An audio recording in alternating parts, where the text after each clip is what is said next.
damos la bienvenida a Comprensión de los Tiempos Actuales, a la tercera y última clase del tema de amartología, doctrina del pecado con el pastor Obed Sanabria. La perspectiva y con la profundidad y el estudio que el pastor Obed le da realmente ha sido muchísima bendición. Y hoy vamos a cerrar con broche de oro. Entonces, vamos a orar y comenzamos con esta clase. Padre, gracias te damos por esta clase.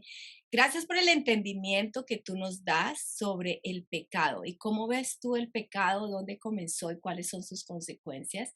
Te pedimos, Señor, que tú bendigas la clase de hoy y que hoy des un cierre completo también a nuestro entendimiento y que tú sigas revelándonos más sobre el pecado y finalmente, Espíritu Santo, tú eres el que das convicción de pecado a nuestras vidas y pedimos, Señor, que podamos entender que en ti hay gracia y que tú eres la solución y la respuesta para el pecado, Señor, pero que sobre todo podamos entender que el pecado es algo real y que nos afecta tremendamente.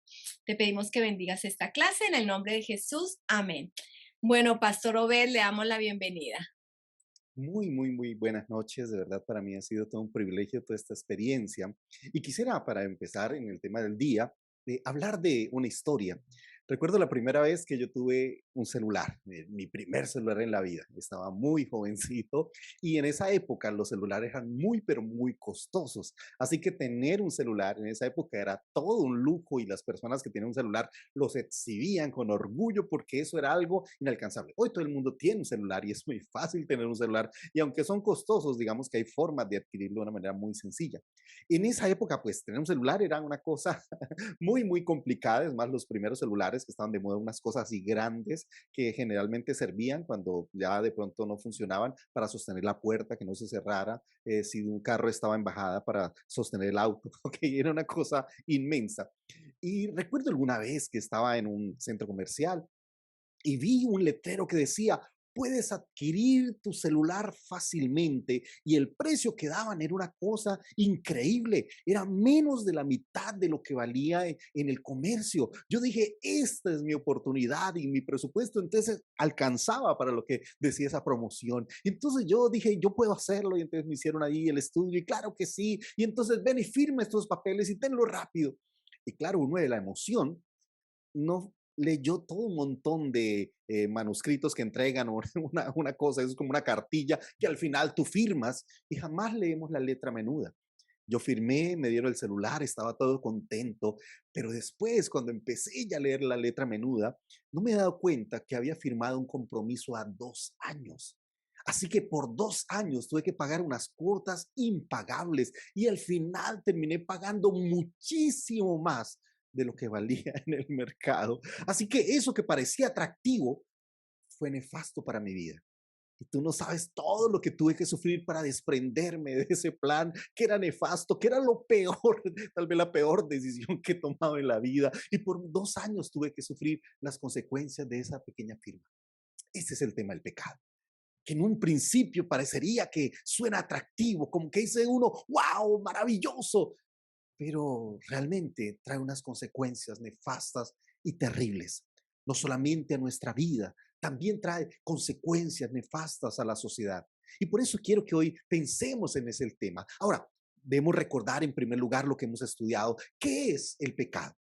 ¿Y qué es el pecado? Podemos definirlo en 4 elementos de los cuales hemos hablado. En primer lugar, es un actuar en oposición a la voluntad de Dios. En segundo lugar, es un desconfiar de Dios. Recuerdan, es una fractura de la confianza en el Señor. En tercer lugar, es una rebeldía contra Dios. Y en cuarto lugar, es un deseo de ser Dios. Deseo de ponerme en la posición de Dios y creer que yo soy el que determino cómo debe ser mi vida. Ahora, este pecado tiene unas consecuencias y hablamos básicamente de estas tres. La primera es que afecta mi relación con Dios. En segundo lugar, afecta la relación con mi entorno, con la naturaleza, con las cosas que me rodean. Y en tercer lugar, ese pecado también afecta la relación con el prójimo. Ahora, pero no solamente vemos la relación con el prójimo en términos, como hace 8 días, en términos de familia, sino también en términos de la sociedad misma. Y por eso quiero hoy iniciar hablando de la crónica de una degeneración del hombre por el pecado. Yo sé que generalmente decimos que vivimos o vamos de generación en generación, pero según uno ve la palabra, el pecado ha hecho que no vayamos de generación en generación, sino de generación en degeneración. Porque cuando uno dice, este es el colmo de la maldad de la sociedad, oye, a los días hay algo peor. Y parecería que nunca tocamos fondo, parecería que la maldad va en aumento cada vez más, que las cosas cada vez van creciendo en ese mundo de oscuridad, en ese mundo de desenfreno. Entonces, lo que nos muestra es que el pecado no solo afecta mi vida, sino también ha traído un efecto en la sociedad. Y cuando tú miras el libro de Génesis, los primeros capítulos, hasta el capítulo 11, uno ve cómo vemos una generación que se va degenerando. Vemos una humanidad que poco a poco va perdiendo el rumbo. Si miras en el capítulo 4, podemos ver cómo un hermano comete homicidio contra su propio hermano. En Génesis capítulo 4, verso 8 dice, Caín habló con su hermano Abel. Mientras estaban en el campo, Caín atacó a su hermano y ¿qué dice? Y lo mató. Uno dice, ¿cómo es posible? ¿Cómo? Miren lo que el pecado trajo. El pecado trajo un tema de envidia, de celo. ¿Cómo es posible que Dios haya mirado la ofrenda de mi hermano y no haya mirado mi propia ofrenda? Y esta es una historia interesante, ¿no? Porque ¿cómo es que una persona piensa en matar a otra? ¿En qué momento un ser humano cree que la solución para su problema es acabar con la vida de su prójimo? Ahora, ¿qué llevó o qué motivó a Caín para matar a su hermano? Uno puede ver que la razón que lo llevó es una desilusión, es sentir que su ofrenda no fue aceptada. Y recuerden que el nombre Caín significa precioso, adquirido por Dios, o sea, él se sentía el centro de atención y él no aguantó el hecho de saber que su hermano había tenido una mejor ofrenda que él. Y se siente, por así decirlo, defraudado por Dios.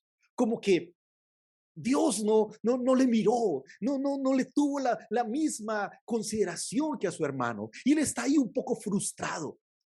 Y sabes, cuando a veces estamos desilusionados, dice la Biblia que estaba cabizbajo, su semblante había caído, había entrado como en una depresión porque sentía que, no sé, Dios le ha fallado o la gente alrededor le había fallado, en vez de aceptar su error, que es lo que el Señor le llama. Y es que cuando vivimos esos momentos de frustración por el pecado, desilusión, también nuestros niveles de moral bajan. Es en ese momento cuando sentimos que alguien nos ha fallado, que un esposo, una esposa nos ha traicionado. Es en el momento que sentimos que tenemos derecho a hacer lo mismo. Tenemos derecho de tal vez, como dice la sociedad, un clavo a otro clavo. Entonces yo también voy a pagar de la misma manera o de la misma manera. Y ese es el tema del pecado, que no nos damos cuenta. Y por eso el Señor le dice a Caín, mira, ten cuidado. He aquí, el pecado está a la puerta. Estamos ahí en un mundo donde pecar es tan sencillo. Está a distancia de un clic en el computador, está a distancia de sencillamente abrir algo en el celular, está a distancia tan corta, está ahí a la puerta. Ahora, ¿qué es una puerta? En la Biblia, una puerta es una decisión. En la puerta es algo que tú decides. Pero no solamente el pecado está a la puerta. En Apocalipsis 3:21 nos dice que el Señor está a la puerta. Entonces, ten cuidado, porque en esos momentos de desilusión es donde nuestra moral está más vulnerable, donde sentimos que tenemos el derecho, tal vez, de cometer pecado. Y ahí vemos a un Caín que mata a su hermano. Ahora, siempre me pregunté también, bueno, ¿y por qué lo mató? ¿Por qué no habló con él? No sé, ¿por qué no se esforzó en tener una mejor opción o una mejor ofrenda?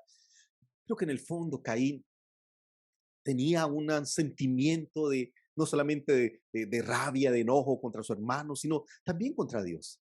Porque en última fue el que escogió una ofrenda. Pero ¿cómo puedes matar a Dios?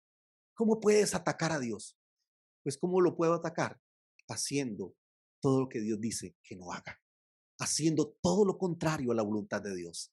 Así que detrás de toda esa intención del corazón hay un Caín que quiere hacer todo lo contrario al orden de Dios. Ese Dios que da vida, entonces él actúa en rebeldía a lo que Dios ha ordenado. Ahora uno diría, qué tragedia, wow, ese es el colmo del pecado, ¿no? Ahí simplemente empieza. Porque si tú miras más adelante, vemos un descendiente Caín que es peor que Caín. Si tú crees que Caín es malo, oye, te presento a Lamet. Dice Lamet en Génesis capítulo 4, verso 23, dice, Lamed dijo a sus mujeres, Ada y Sila, escuchen bien, mujeres de Lamed, escuchen mis palabras. Maté, no dice mataré, sino maté un hombre por haberme herido y a un muchacho por golpearme. Si Caín será vengado 7 veces, 70 veces 7 será vengado Lamed. Wow. Entonces, siempre que hablamos de personajes malos, pensamos en Caín. Pero el descendiente Caín es mucho peor. Lamed, o sea, si Caín mató a uno, Lamed mató el doble. Y fuera de eso dice, mire, es que mi actitud en la vida es que el que me ofenda, el que me golpee, el que me insulte, yo le voy a cobrar 70 veces 7. De ahí viene esa frase. Por eso cuando Jesús en el Nuevo Testamento responde a la pregunta de Pedro, cuando le dice, Señor, ¿cuántas veces debo perdonar a mi hermano que peca contra mí? ¿7 veces? Y el Señor le dice, no te digo 7, 70 veces 7. ¿Y qué significa eso? Lo que está diciendo es una predisposición o al perdón o al odio. Lo que le está diciendo el descendiente de Caín es, mire, el que venga tiene que saber que yo no lo voy a perdonar, sino lo voy a atacar 70 veces 7. Mi actitud será una actitud de violencia, de soberbia. Y lo que plantea Jesús cuando utiliza esa misma frase, pero hablando del perdón, es que antes de que me ofenda a alguien, antes que viva una situación, he decidido tener un estilo de vida basado en el perdón y la misericordia. Por eso vemos una sociedad que se altera por todo. Tú vas ahí en tu auto y una persona, no sé, se atraviesa a otra y de una vez nos insultamos. Los santanderianos tenemos fama de agresivos, de ser personas que hablamos así un poco fuerte, golpeado. Pero también aún en la calle tú puedes ver ese tipo de violencia. Eh, Alguna vez llegué a un local que decía ahí en el almacén, decía, no traiga machete, que aquí le damos. ¿Ok? Porque estamos en un mundo donde la violencia es el pan de cada día. Esto que está pasando con Ucrania y Rusia, todo lo que el tema de Putin y todo lo que el tema del conflicto, oye, es que vivimos en un mundo conflictivo. Vivimos en un mundo donde la violencia es el pan de cada día, donde no hay problema en que un hermano mate al otro hermano, que una persona agreda a otra, ya sea por temas de discriminación o por temas sencillamente de rechazo o por temas sencillamente de que esa persona no está pensando como tú. Y por eso estamos en un mundo que la violencia ha sido casi parte de su sociedad, parte de la característica social. Ahora, pero no solamente vemos que el descendiente Caín es un asesino también, sino el Señor mismo reconoce que o nos dice que la sociedad ha entrado en una degeneración, que nuestra sociedad es una sociedad contaminada. Mire, Génesis 6, versículo 5 dice, el Señor vio la magnitud de la maldad humana en la tierra y que todo lo que la gente pensaba o imaginaba, dice, era siempre y totalmente malo. Wow. Lo que está diciendo el Señor es que el corazón del hombre por sí mismo es un corazón perverso, que el corazón de un hombre está pensando todo el tiempo en hacer lo malo, en imaginar las cosas malas, no en las buenas, sino en las malas. Ahora uno diría, bueno, sencillamente la solución sería matar a todos los malos. Bueno, pues vemos ahí en Génesis que el Señor hace un reinicio. Si tú miras en Génesis capítulo 6, verso 9, dice, este es el relato de Noé y su familia. Noé era un hombre justo. Y mire cómo describe aquí en esta versión NTV, la única persona intachable que vivía en la tierra en ese tiempo y anduvo en íntima comunión con Dios. Entonces, lo que está hablando el Señor es que Noé era la persona con más integridad de esa época. Era la persona más justa, la persona más recta, la persona que destacaba. O sea, si había alguien bueno en esa generación, era Noé. Y por eso el Señor escoge a Noé, a su familia, para hacer como un reinicio. Matemos a todos los malos, todas estas personas terribles que están pensando en violentarse, que se ofenden con las palabras, que se agreden mutuamente. Entonces vamos a iniciar con la única familia buena que existe. Ahora, ¿eso soluciona el problema? Para nada. El hecho de llegar el diluvio y la salvación de Noé no eliminó el problema del pecado. Y que esa destrucción de los pecadores no era la solución para el pecado. A veces creemos que si matamos a los malos, que si acabamos con los malos, en ese momento podremos vivir en paz. No, es que el problema de la sociedad no es un problema de ideología, no es un problema de economía. El problema radica en el corazón. Y por eso en Génesis capítulo 8, verso 21, dice la palabra, cuando Noé estaba ofreciendo un sacrificio, dice, y percibió Jehová olor grato. Y dijo Jehová en su corazón, no volveré más a maldecir la tierra por causa del hombre, porque el intento del corazón del hombre, que dice, es malo desde su juventud. Y lo que nos está presentando aquí el Señor es que el hombre, después de Adán, empieza a vivir algo que se llama una naturaleza pecaminosa, una tendencia natural de hacer lo malo. Mire, los que somos padres, jamás le enseñamos a un niño a cómo portarse mal. Si tú eres padre, nunca le dices, mira hijo, te voy a enseñar a ser rebelde, te voy a enseñar a decir mentiras, te voy a enseñar a cómo hacer una pataleta, una rabieta. Ven, te explico. No, eso viene con el chip todo incluido. Realmente la tarea como padres es excluir en el buen camino. La tarea como padres es enseñar. La tarea como padres es mostrar. La tarea como padres es guiar. Porque lo malo ya viene, ¿sí me entender? Ya está ahí presente. Y por eso él dice el Señor que eso viene de su juventud. O como dijo David en algún momento, en maldad, dice David, me concibió mi madre. O sea, lo que estamos hablando es que vivimos en una naturaleza pecaminosa. Y por eso, cuando tú miras en Génesis capítulo 11, tú ves ahora no una persona que se revela, no un Caín, no un Lamet que se revela, no, toda una sociedad que se revela. Y dice Génesis 11:4, y dijeron, vamos, edifiquemos una ciudad y una torre cuya cúspide llegue al cielo, y hagámonos un nombre por si fuéramos esparcidos, o por si fuésemos o fuéramos esparcidos sobre la faz de toda la tierra. Ahora, aquí no hay una rebelión de una persona. Ahora, toda la sociedad está en contra del Señor. Ahora, ¿por qué estoy hablando de que ese es el punto culminativo de todo este proceso? Es porque están en primer lugar contradiciendo el mandato de Dios. Recuerda la orden que el Señor le dio al primer hombre y la primera mujer, llenar toda la tierra. Y ellos dicen, sí, sabemos que el Señor quiere que llenemos la tierra, pero no queremos llenar la tierra, queremos quedarnos aquí, queremos hacer edificios, vivir todos juntos, jamás esparcirnos. Y para eso construyen la ciudad y la torre. ¿Para qué? Para decir, aquí vamos a estar juntos. Y aunque Dios quiere que nos esparzamos por la tierra, no, nos vamos a quedar juntos. Entonces, en primer lugar, están buscando contradecir el mandato de Dios. Pero en segundo lugar, otra vez, ¿cuál es el propósito de esta ciudad y esta torre?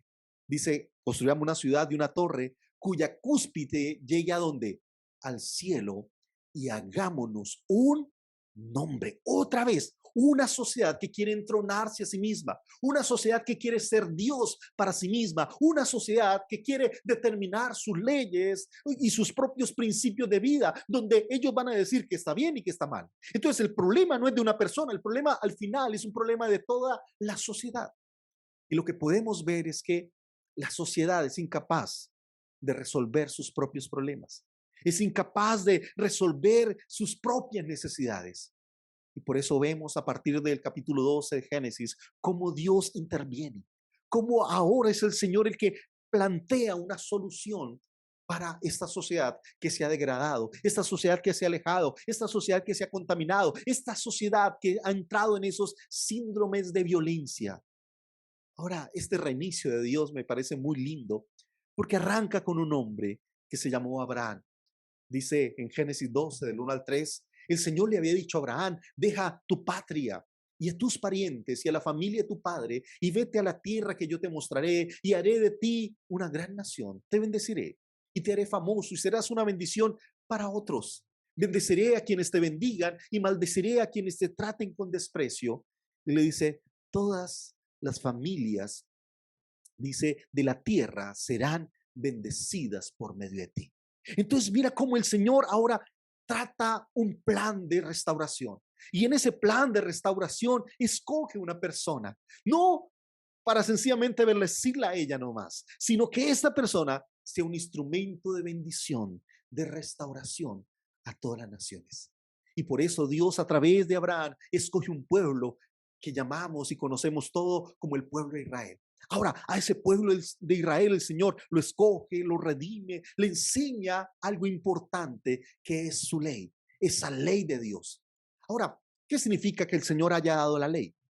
Obviamente necesitamos entender que el propósito de la ley no era la respuesta del pecado, pero sí es la que mostraba a la humanidad el problema. Por eso cuando el Señor da su palabra, la palabra es como un espejo que revela el problema. No que lo soluciona, pero sí que lo evidencia. Y por eso cuando leemos en Romanos capítulo 3, verso 19, dice, obviamente la ley se aplica a quienes fue entregada, porque su propósito, ¿qué es? Es evitar que la gente tenga excusa y demostrar que todo el mundo es culpable delante de Dios. O sea, lo que está haciendo la ley del Señor es poner ese espejo para mostrar el problema del pecado. Dice el verso 20, pues nadie llegará jamás a ser justo ante Dios por hacer lo que la ley manda. La ley sencillamente nos muestra lo pecadores que somos. Y en Romanos capítulo 7, verso 7 dice, ahora bien, ¿acaso sugiero que la ley de Dios es pecaminosa? De ninguna manera, dice Pablo. De hecho, fue la ley la que me mostró mi pecado. Yo nunca hubiera sabido que codiciar es malo si la ley no dijera, no codicies. Mire, lo que estamos hablando, básicamente, lo que la palabra del Señor nos habla, es que recuerden, cuando nos alejamos de Dios, nos volvemos dioses a nosotros mismos. Y el pecado trae una distorsión en nuestros valores, trae una distorsión en nuestra moral. Y por eso el Señor está diciendo a través del apóstol Pablo, mire, si no fuera por la ley, yo creería que codiciar está bien, que robar está bien, ok, que fornicar está bien, porque según mis propias paradigmas, todo eso está bien. Y por eso es la ley del Señor lo que me muestra los problemas que hay en mi vida, los problemas que hay en nuestra sociedad.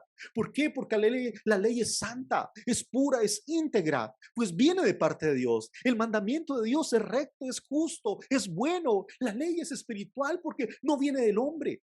Mire, generalmente nuestras constituciones tienen algunos problemas o inconvenientes. Por eso, de tiempo en tiempo empiezan a hacerle esos ajustes, porque está hecha por personas que están buscando intereses. Y por eso las discusiones es que me favorezca. En Colombia llamamos a esos favorecimientos, lo llamamos micos. O sea, como que sí, ahí está la constitución, pero le colgamos unas reglamentaciones que al final terminan favoreciendo a los mismos. Y por eso el problema de cualquier ley humana es que está contaminada por una moral distorsionada, está contaminada por un corazón ambicioso, por un corazón codicioso que nunca se satisface.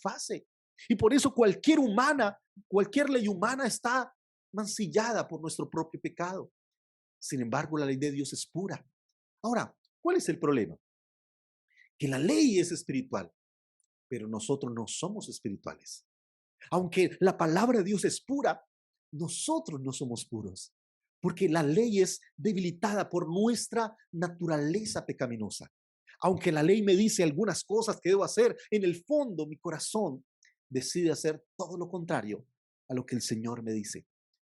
Alguna vez escuchando a Gary Matador, ponía un ejemplo que me parece muy sencillo y muy claro. Y él decía, mire, eso es como cuando vamos en un auto en la carretera y vemos una señal de tránsito que nos dice que debemos reducir la velocidad a 60 kilómetros por hora. Y tú estás ahí manejando y ves el letrero y sabes lo que dice la ley. Pero el tema es que aunque lo que dice la ley está bien, es perfecto, te va a proteger para no tener un accidente, el corazón dice, no, dice eso, pero yo voy a andar mucho más rápido, pero yo tengo afán, pero ¿qué importa si al final yo soy el que decido a qué velocidad voy?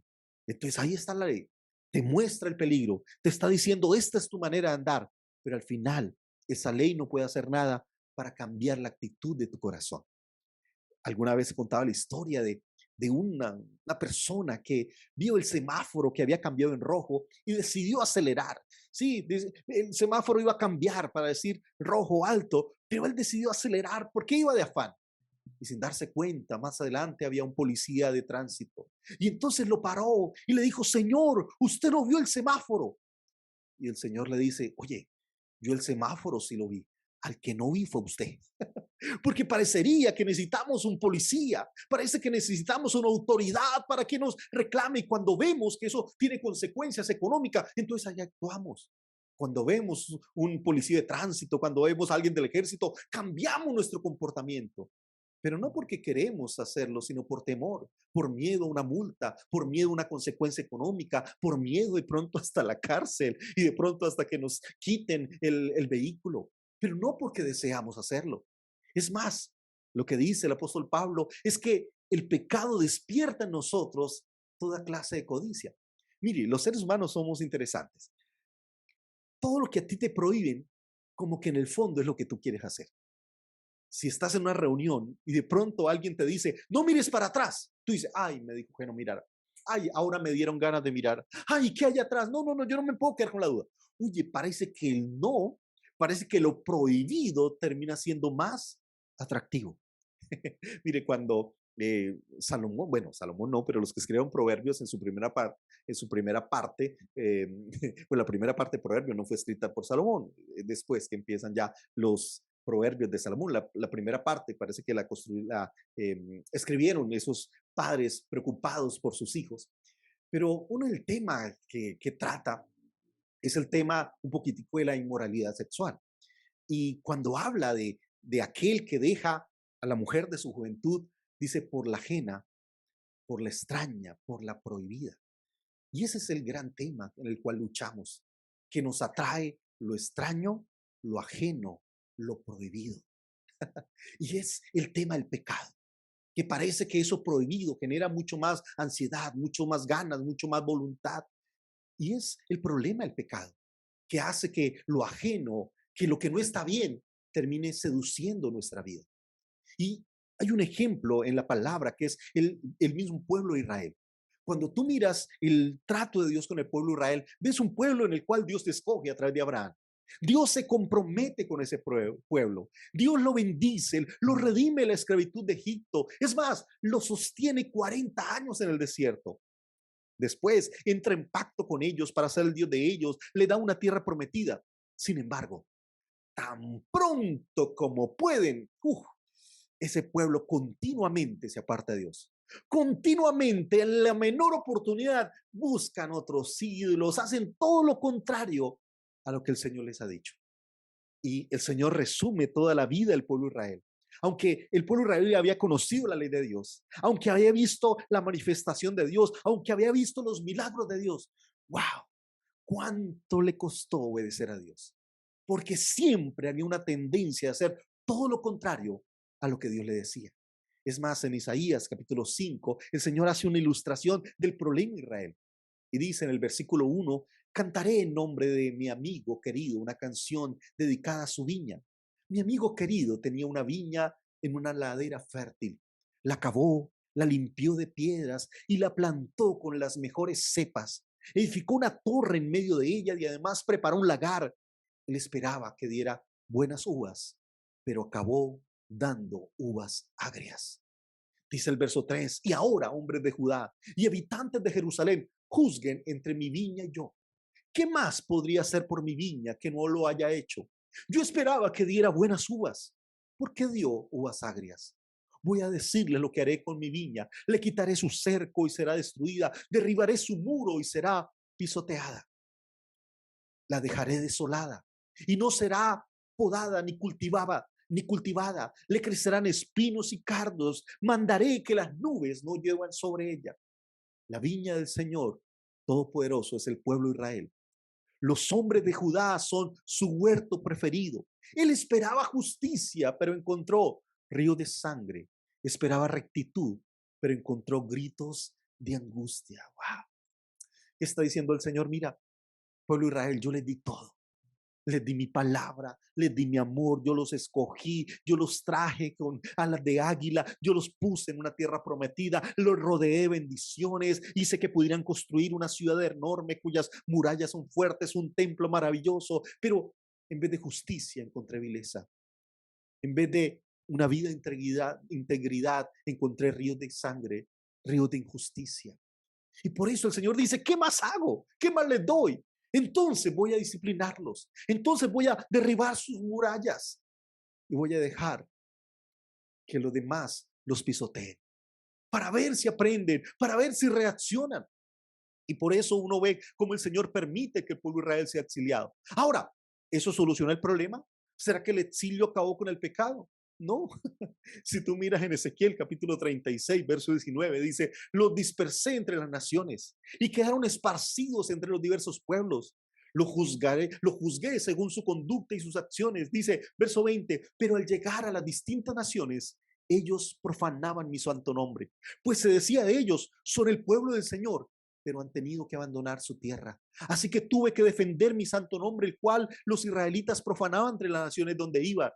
Por eso adviértele al pueblo de Israel que así dice el Señor omnipotente, voy a actuar, pero no por ustedes, sino por causa de mi santo nombre que ustedes han profanado entre las naciones donde han ido. O sea, lo que dice el Señor es, mire, yo esperaba que en el exilio ustedes se arrepintieran, que en el exilio volvieran a mí, pero no, lo que hicieron fue profanar mi nombre, porque ustedes se decían pueblo de Dios y por así decirlo me hacían quedar mal y actúan todo lo contrario a lo que yo esperaba. Por eso el Señor repite una y otra vez, están profanando mi santo nombre. Y por eso el Señor dice, mire, lo voy a restaurar, pero no por ustedes, sino es por mi santo nombre. El verso 23 dice, daré a conocer la grandeza de mi santo nombre, el cual ha sido profanado entre las naciones, el mismo que ustedes han profanado entre ellas. Cuando dé a conocer mi santidad entre ustedes, las naciones sabrán que yo soy el Señor, lo afirma el Señor omnipotente. Ahora, ¿cuál es ahora la estrategia del Señor? ¿Cuál es el plan de Dios? Verso 24. Los sacaré entre naciones, los reuniré de entre todos los pueblos y los haré regresar a su propia tierra. Los rociaré con agua pura y quedarán purificados. Los limpiaré de sus impurezas e idolatrías. Les daré un nuevo corazón y les fundiré un espíritu nuevo. Les quitaré ese corazón de piedra que ahora tienen y les pondré un corazón de carne. Infundiré mi espíritu en ustedes y haré que sigan mis preceptos y obedezcan mis leyes. Wow. Lo que está diciendo el Señor es que este cambio que Dios quiere hacer ya no va a ser de afuera hacia adentro, no va a ser con el tema de disciplina externa, sino que Dios va a través de Jesucristo, va a traer su Espíritu Santo que va a morar en nosotros y el cambio no será de afuera hacia adentro, sino de adentro hacia afuera. Que el Señor a través de su Espíritu nos dará un nuevo corazón. Y por eso este problema de Israel es también nuestro problema, porque el apóstol Pablo nos habla que no hay ningún justo. No hay nadie que haga lo bueno. No hay nadie que busque a Dios. Dice Pablo, todos se han descarriado, aún se han corrompido. Y por eso no podemos resolver el problema del pecado por nosotros mismos, porque el pecado es algo que traemos desde de Adán, desde el primer hombre y la primera mujer. Y por eso en Romanos 5:12 dice, por tanto como el pecado entró en el mundo por un hombre, y por el pecado entró también la muerte, así la muerte pasó a todos los hombres por cuanto todos pecaron. Ahora, pero así como el pecado entró por un hombre, también la salvación viene a través de Jesucristo.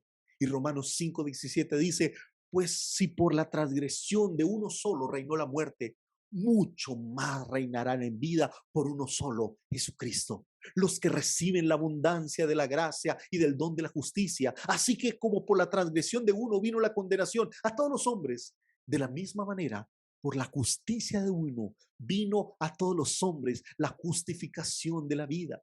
Y por eso Romanos 5:19 dice, porque si así como por la desobediencia de un hombre muchos fueron constituidos pecadores, así también por la obediencia de uno los muchos serán constituidos justos.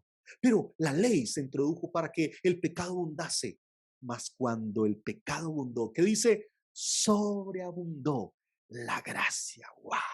Qué bueno saber que en el Señor hay esperanza, que en el Señor hay salvación. Y por eso el verso 21 dice, para que así como el pecado reinó para muerte, así también la gracia reine por la justicia para vida eterna mediante Jesucristo, Señor nuestro. ¡Wow!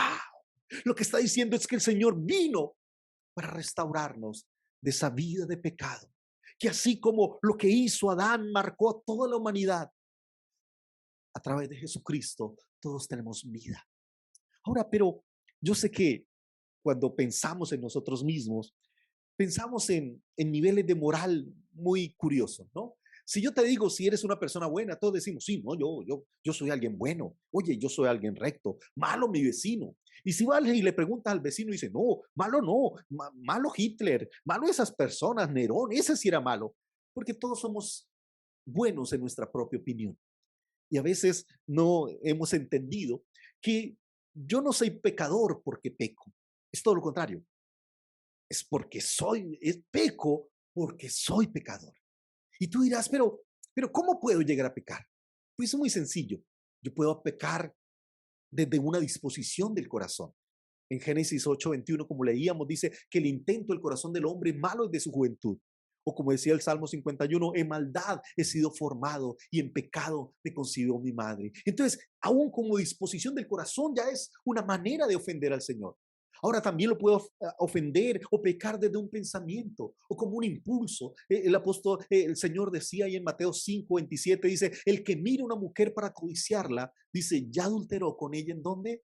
En su corazón. Pero también yo puedo mirar en la palabra del Señor cómo también puedo pecar aún con mis palabras. Es más, el salmista decía, atenderé a mis caminos para no pecar con mi lengua, guardaré mi boca con freno en tanto que el impío esté delante de mí. O Jesús alguna vez dijo, lo que sale de la boca del corazón sale y esto contamina al hombre. ¿Ok? Y por eso esas palabras que yo digo pueden ofender también al Señor. Santiago capítulo 3, todos lo conocemos cuando dice, mire, la lengua es como un fuego que incendia, que contamina, es más, contamina todo el pueblo, inflama la rueda de la creación y ella misma es inflamada por el infierno. Así que yo puedo pecar con mis intenciones, con mis pensamientos, con mis palabras, pero también con mis actos. Recuerden lo que pasó con David, cómo esos actos fueron actos que fueron en contra del propósito de Dios. Aún puedo pecar sencillamente dejando de hacer lo que yo debería hacer. Aún dice la Biblia, el que sabe hacer lo bueno y no lo hace le es pecado. Entonces, ¿cuándo yo puedo pecar? Primero, sencillamente cuando me dispongo en mi corazón para hacerlo. Y eso ya viene de nacimiento. En segundo lugar, cuando tengo pensamientos que a Dios no le agradan. No tiene nada que ver simplemente con los actos. Aún desde mi mente, yo puedo ofender al Señor. También lo puedo ofender con mis palabras, puedo pecar con mis palabras. Es más, puedo pecar con mis actos.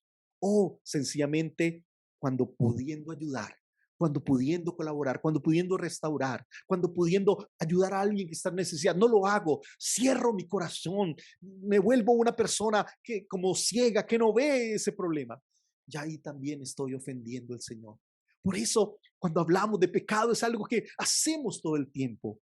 Y por eso necesitamos la restauración, necesitamos la gracia de Dios.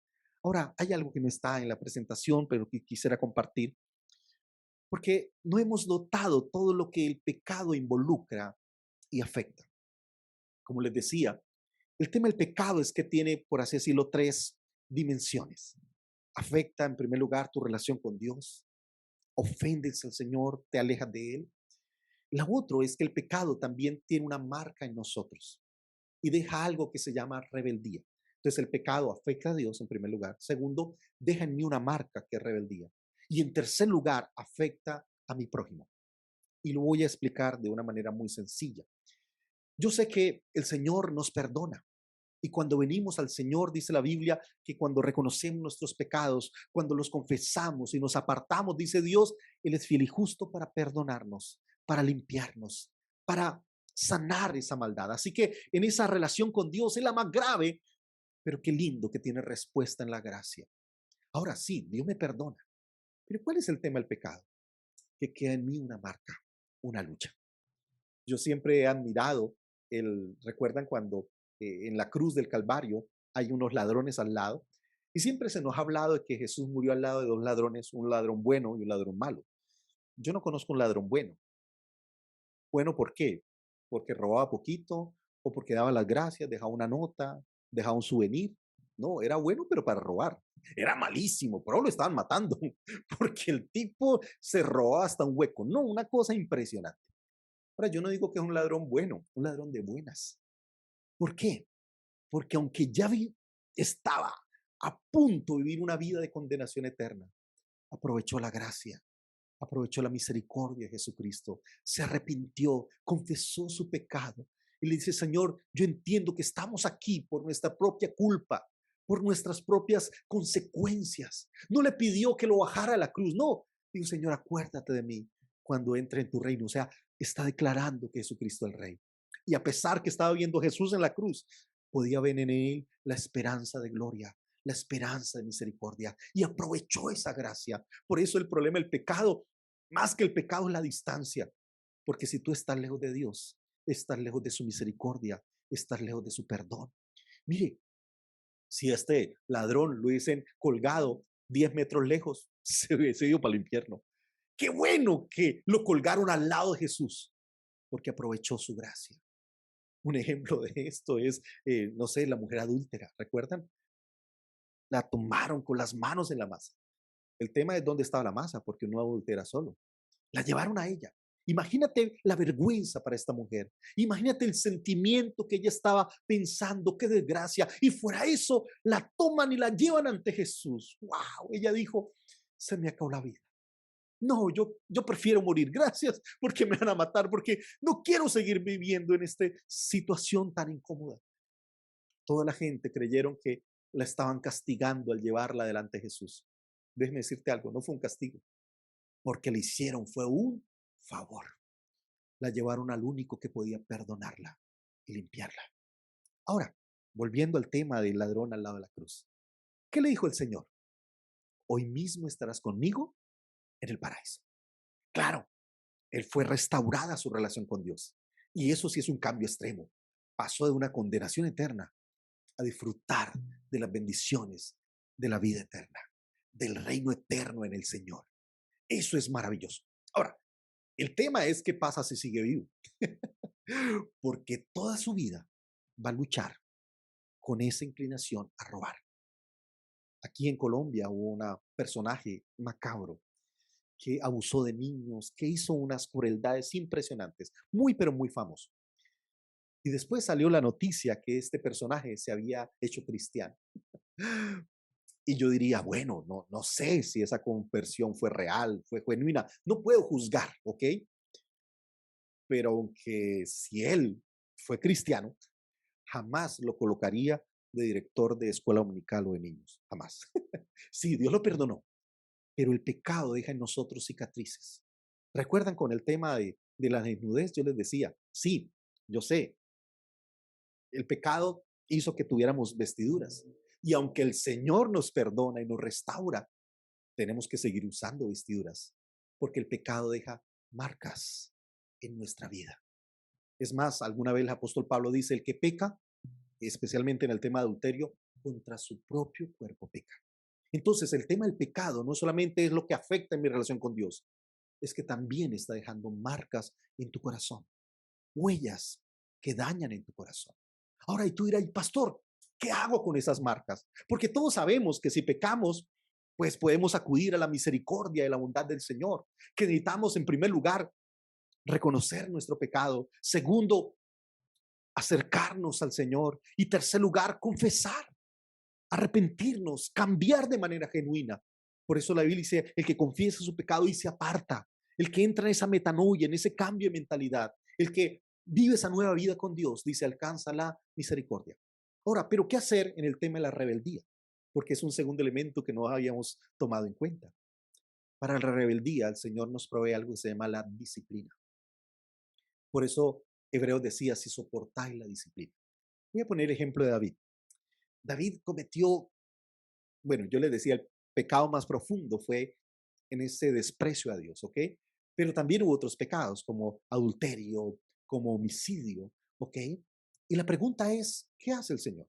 Sí, el Señor lo perdonó, dijo, no moriréis, ¿sí? No vas a morir, pero le hace pagar 4 veces, la misma sentencia que él puso, ¿ok? 4 hijos, tiene que pagar 4 veces esa oveja que tomó del vecino. El Señor dice, pues tienes que pagarlo 4 veces.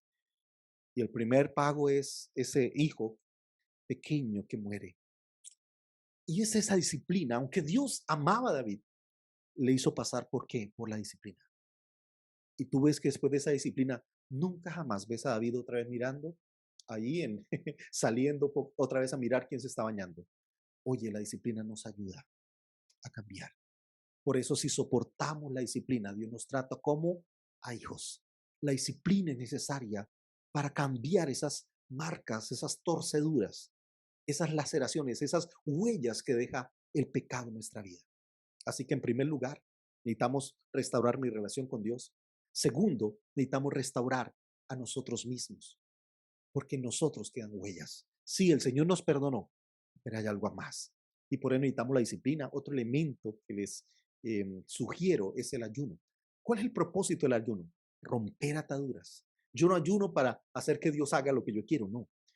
El ayuno es sacrificar mi carne, mi cuerpo, para someterlo en obediencia a la voluntad de Dios. Para decirle, Señor, yo quiero vivir de acuerdo a tu voluntad.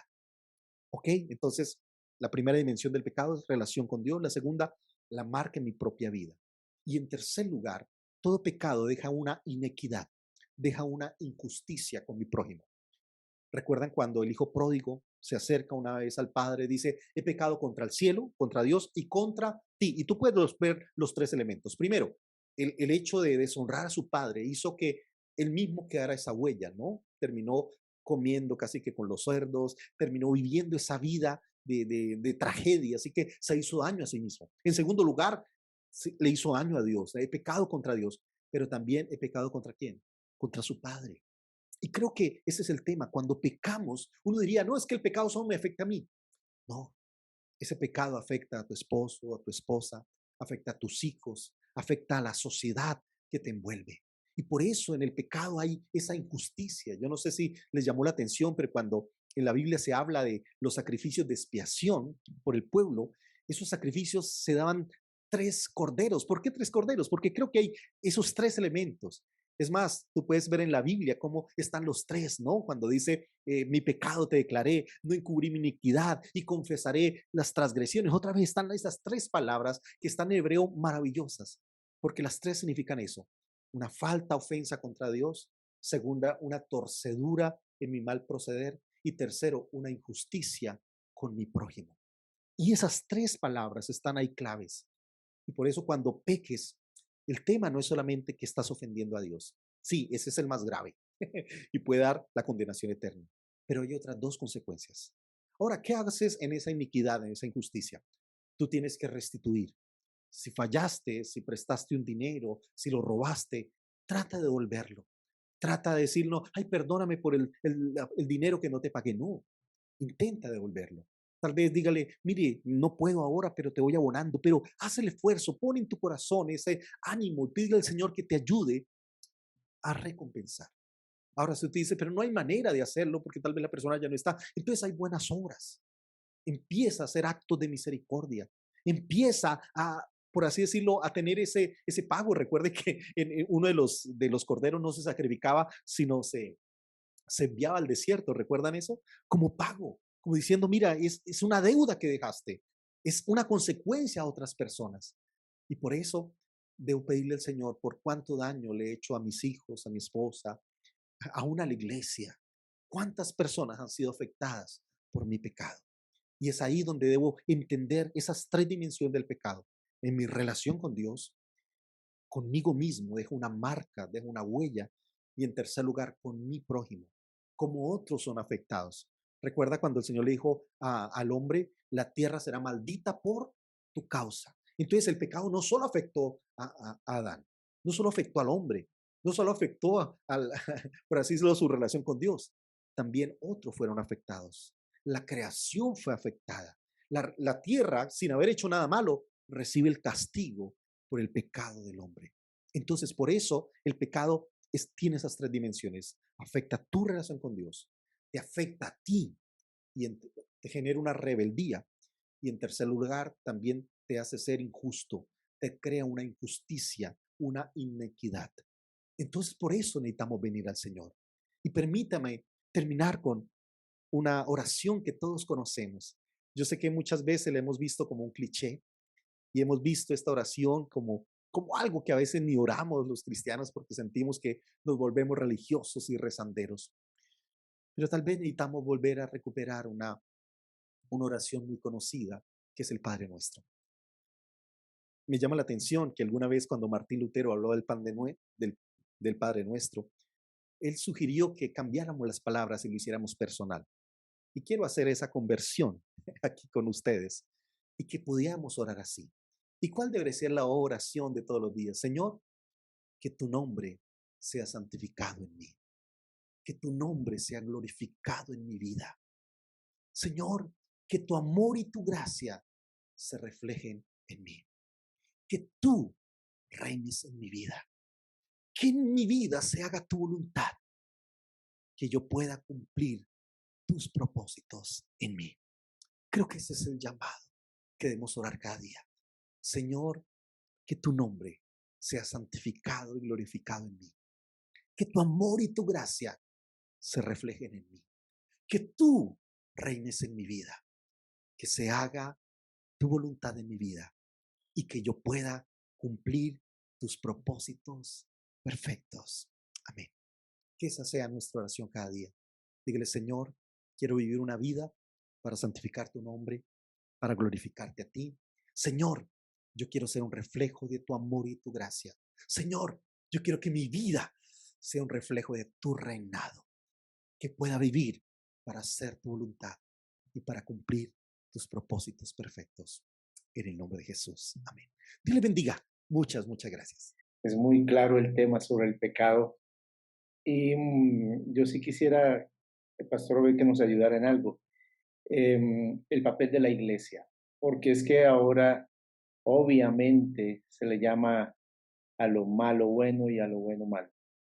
Ayer hablaste acerca del rol del hombre, pero honestamente está muy desacreditado. Realmente sí, el hombre cometió fallas, el hombre sí produjo muchas cosas que no debió haber hecho y lógicamente reaccionaron y ahora se quiere eliminar todo lo que es paternidad, está muy mal situado en medio de la sociedad.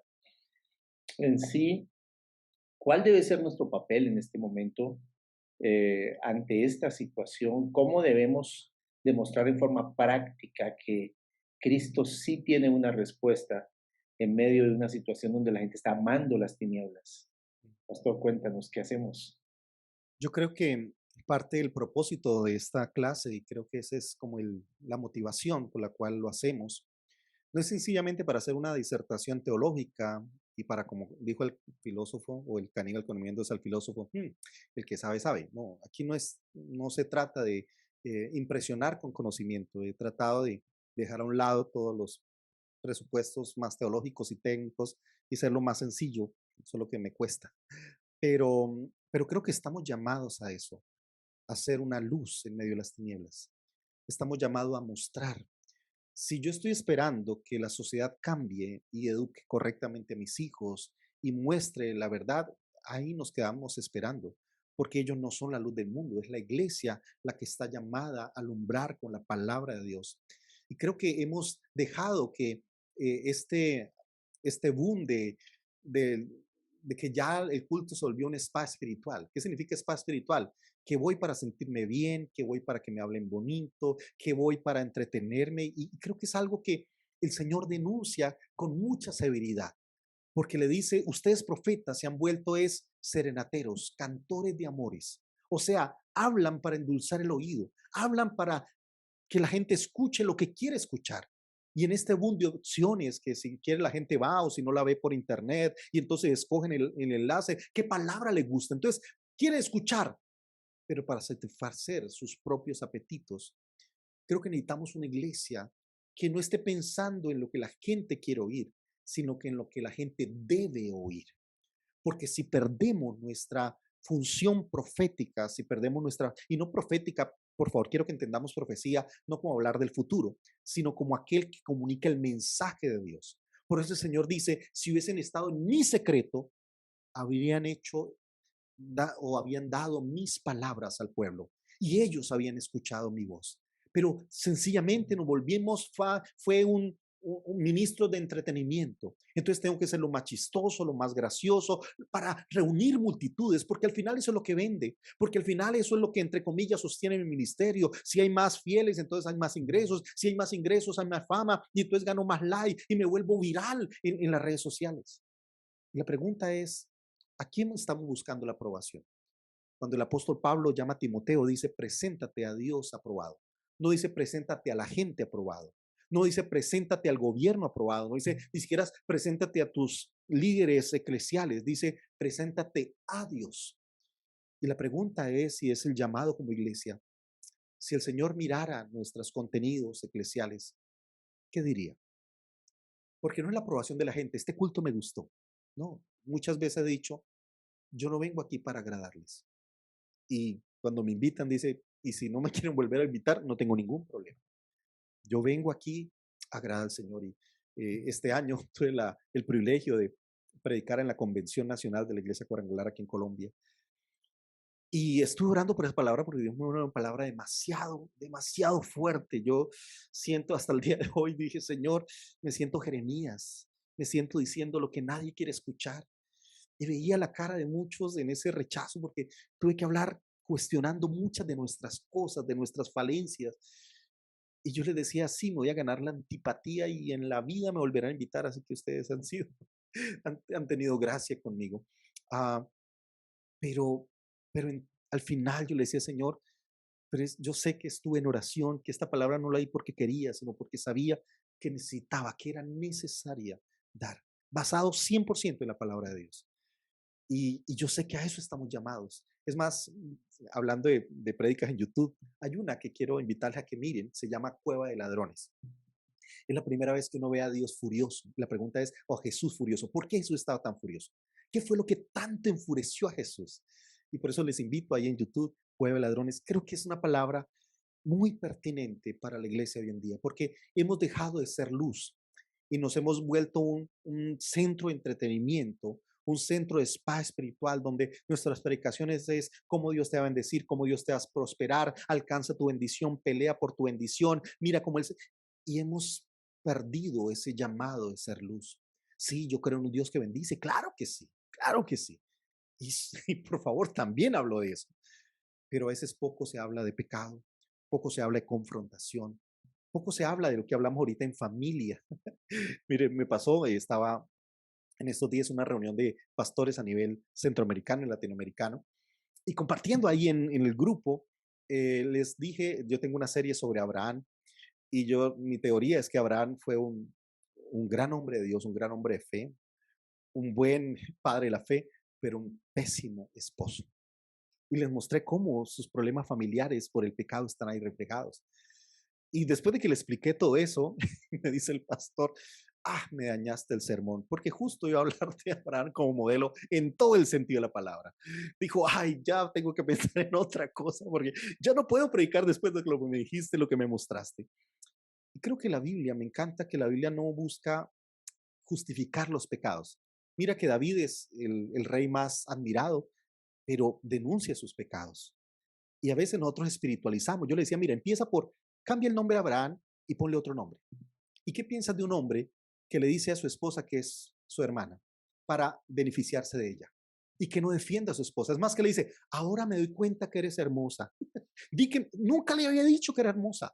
Por primera vez. Entonces empiezo a hacer tú un bien. Quítale el nombre a Abraham, porque yo sé que decimos Abraham y claro, padre de la fe. Pero el tema es, pon otro nombre. Y tal vez tú lo verías con otros ojos. Ahora, no estoy diciendo que Abraham no es el padre de la fe. Claro que sí. Pero el hecho de ser el padre de la fe no quiere decir que no tuvo dificultades, que no tuvo luchas familiares. Y cómo Dios actúa por misericordia, no porque yo sea perfecto. Dios no actúa en mi vida, no porque yo sea el más santo, el más correcto, no. Esto es por gracia, esto es por misericordia. Y por eso Abraham es un ejemplo no solo de la fe, sino de la misericordia, que a pesar de tener vidas torcidas, corazones torcidas, Dios actúa en gracia, Dios actúa en misericordia. Entonces creo que el llamado, Pastor Gonzalo, es eso, que podamos recuperar esa labor de ser luz, no de acomodarnos a las tinieblas, sino diferenciarnos de las tinieblas y que la iglesia se convierta en una iglesia que trae esperanza. Muchos están diciendo que la iglesia ha estado muy dormida, que la iglesia ha estado permeada, que la iglesia ha estado buscando el éxito. Y realmente, pues para toda Latinoamérica, pero también en Estados Unidos hay mucha crisis de liderazgo, hay mucha crisis de credibilidad. Y pues yo sí estoy viendo que hay una situación donde, no sé, nos dormimos, no sé qué pasó, pero estoy hablando a nivel general, ¿no? Em, Porque hay, después de la pandemia o durante o finalizando, debe haber alguna forma como la iglesia puede volverse relevante. Y tú has hablado de ser luz otra vez, de ser sal, de volver como a dejar de agradar a la gente para agradar a Dios. ¿Piensas que de alguna manera el Espíritu Santo está tomando toda esta situación mundial para llevarnos como a una nueva manera de hacer las cosas o a una manera, volver a lo básico? No sé, ¿qué piensas de esto? Como, Y creo que tienes toda la razón. C.S. Lewis decía en su libro de Pedagogía del Dolor que el dolor es el megáfono de Dios para llamar al hombre. Cuando el Señor dice, la llevaré al desierto y hablaré a su corazón. Dios permite circunstancias. Es más, hay una palabra que justamente di también al pastorado. Habla de eso. Muchos que estamos esperando que pase la pandemia. ¿Para qué? ¿Para volver a lo mismo? ¿Para repetir nuestros propios pecados? ¿No creen que Dios permitió esto para llamar nuestra atención? ¿Para sacudirnos un poquito? Yo sé que nuestras oraciones, mira, es curioso, pero 2 años antes de la pandemia estaba justamente en Argentina dando un seminario sobre el tema de LL, de hermenéutica, y estaba hablando el tema de Elías, ¿no? Cómo Elías apareció de la nada sin hablar de quién es su familia y con la autoridad que dice, ¿no? No habrá lluvia ni rocío, sino por mi palabra. Ahora, el tema no es lo que dijo, es la autoridad con el cual lo dijo. Porque creo que el problema de la iglesia es que ha perdido autoridad, lo que tú estás diciendo. Ya no tenemos autoridad. Y la pregunta es de dónde venía su autoridad. Es más, cuando tú ves ese versículo, tú no ves que dice, y Elías era hijo de. Siempre que se presenta un personaje, primero presenta su descendencia, su familia, o por lo menos nos dice qué tribu era. Pero aquí no hay nada. Así que su autoridad no era que era de tal linaje, de tal sangre, de tal estirpe, no. Sencillamente, háblale ante el rey y dice, mire, estoy en presencia de Dios y te digo que no va a llover. Ahora, el tema es, ¿por qué dice que no va a llover? Y aquí encontramos algunos elementos. La primera es que su autoridad venía de su relación con Dios. Recuerde que cuando habla un poquito el tema de en la Biblia en Santiago, no dice que Elías era un hombre sujeto a pasiones, sino que oró para que no lloviera, oró fervientemente. Ahora la pregunta es, ¿oró antes o después de hablar con el rey? Fue antes. Y él está clamando al Señor. Así que su autoridad venía de esa vida en oración. Pero en segundo lugar, ¿por qué está orando que no lloviera? ¿Por qué está orando para que no cayera lluvia ni rocío? ¿Por qué era eso? ¿Será que no le gustaba el agua? ¿Será que no le gustaba bañarse? ¿Por qué justo está orando por eso? Porque ¿qué es lo que oramos todos? Señor, bendícenos, prospéranos. Oh, Señor, llénanos más, más, más, más. No, pare, sigue, sigue, sigue. Y estamos ahí es hablando de eso. Y de pronto, Elías está hablando de, Señor, te pido que no lluevas. ¿Por qué alguien está orando que no llueva, por Dios? Y la razón está en Deuteronomios, cuando el Señor les advierte, les dice, mira, si ustedes adoran otros ídolos, cerraré los cielos para que no haya lluvia. Así que, ¿qué es lo que está orando Elías? Señor, cumple tu palabra. ¿De dónde viene la autoridad de la iglesia? No viene del nombre de la dominación, no viene de su organización, no viene de sus templos, no viene de sus títulos, ya sea los que ganamos o las credenciales que obtenemos. Viene de dos cosas. Primero, en nuestra relación con Dios. Y segundo, el buen uso de la palabra. Y por eso, la palabra que está dando Elías es una palabra fuerte. Y en ese momento, cuando estaba ministrando, dije una palabra fuerte, dile, no esperes, tal vez la oración no sea que debemos hacer, no es Señor, bendícenos. Tal vez Señor, cierra los templos para que volvamos a ti. Tal vez que no tengamos esta comodidad. Señor, incomódanos para recordarnos tu verdad. Y en ese momento yo había predicado ese, hablaba de ese tema. Y de pronto alguien que vio el video me dijo, pastor, mira, y recordó, porque yo no me acordaba lo que había dicho, eso fue en un momento de ministración ahí en el Espíritu, y yo dije, wow, 2 años después los templos se cerraron y estaban ahí. Y no estoy diciendo que yo sea profeta ni nada de eso, pero lo que estamos hablando es eso, tal vez el mensaje de Dios es diferente al que estamos predicando y necesitamos volver a recuperar autoridad, porque el tema no es decir cosas bonitas, el tema es tener autoridad. Y la autoridad la tenemos cuando estamos en el secreto con Dios. Y segundo, cuando oramos y predicamos conforme a la palabra de Dios. Es la palabra la que nos da autoridad. Es la presencia de Dios la que da autoridad. Y por eso como iglesia necesitamos recuperar. Porque al rebajar el Evangelio, al decir un montón de mentiras, que si tú vienes al Señor no tendrás problemas, que si tú oramos se va a sanar, y vemos que oramos y nos enfermamos. ¿Cuántos pastores no murieron? En Colombia, más de 1000 pastores de la cuadrangular murieron, fallecieron. Y uno diría, y eran pastores, que oraban que esa enfermedad era el demonio, que Dios lo iba a sanar. y no pasó. ¿Quieres ser el problema es de Dios? No, el problema es que nosotros usamos mal el mensaje. El problema es que engañamos y eso nos ha restado autoridad. Eso nos ha restado que ya credibilidad. Por eso mucha gente no quiere regresar otra vez, porque falseamos el mensaje y al falsear el mensaje perdemos la autoridad que viene de parte de Dios. Y creo que el llamado de Dios es a que recuperemos nuestra autoridad cuando demos un mensaje 100% coherente con su palabra. Entonces, muchísimas gracias, Pastor Obed, muchísimas gracias, Pastor Gonzalo, también por estar aquí. Nos vemos en las siguientes clases. Que el Señor les bendiga.